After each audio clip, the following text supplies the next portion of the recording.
Addunyaa ulfinni kee mammoo nurratti garaa siif adda ba'ee Yesuus nuuf uumate.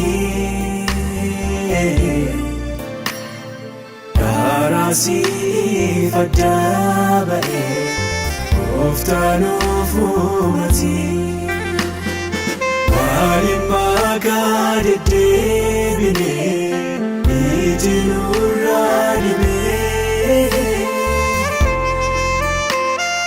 foontu nu balleessuuf jira gowwaatti nu dhibee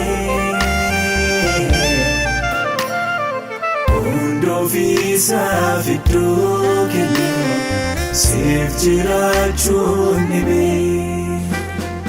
Maaliif maqaa deddeebinee iji nurraa dhibee foontu nu balleessuuf jira gowwaatti nu dhibee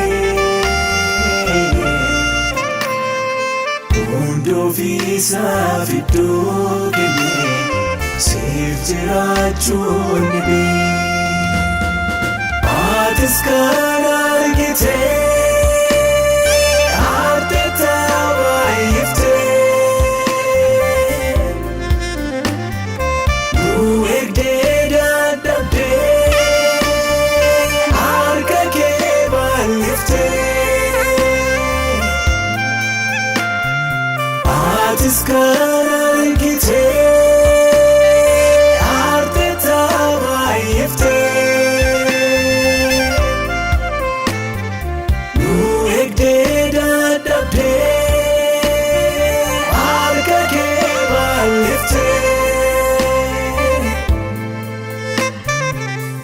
Kaskaanee adeemnaa faana kee hordofnee sumaaf ta'uu qabnu gara kee ergaa dhufnee.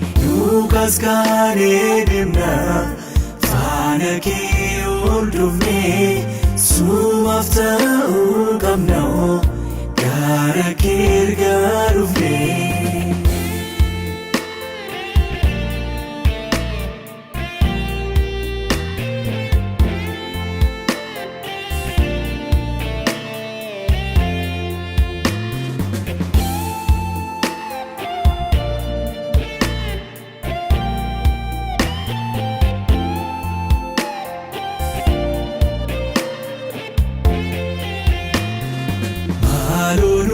Ibsi Gooftaa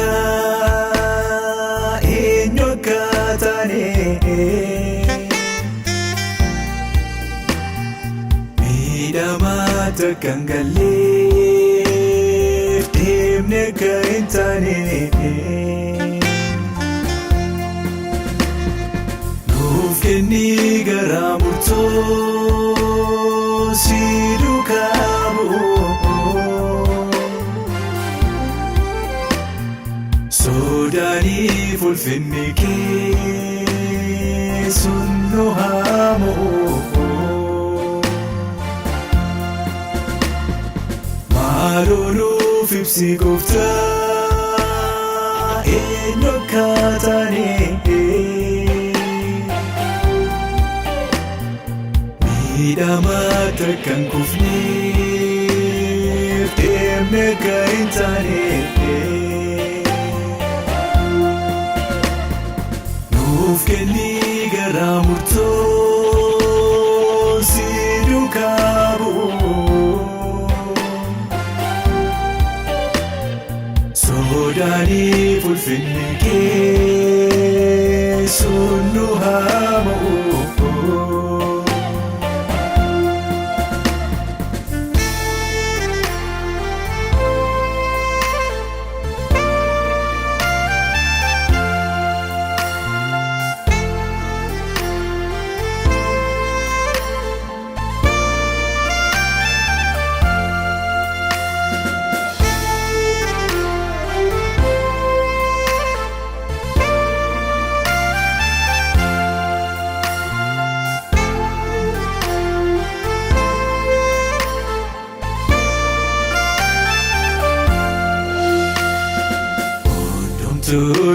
rakkinee sirraa gorree tola himannoo hin qabnu waa tokkollee fuula kee araaraan nutti deebisee kan nuufuu si malee hin qabnu nuti. Fuula kee araaraan nutti deebisee kan nuufuu si malee hin qabnu nuti. Mee waanjoon garbummaa nurraa bu'u si malee jiraachuun nu haa ga'u. Jireenyaatiif siif jiraannaa baadii keenyaaf qalbii jijjiirannaa.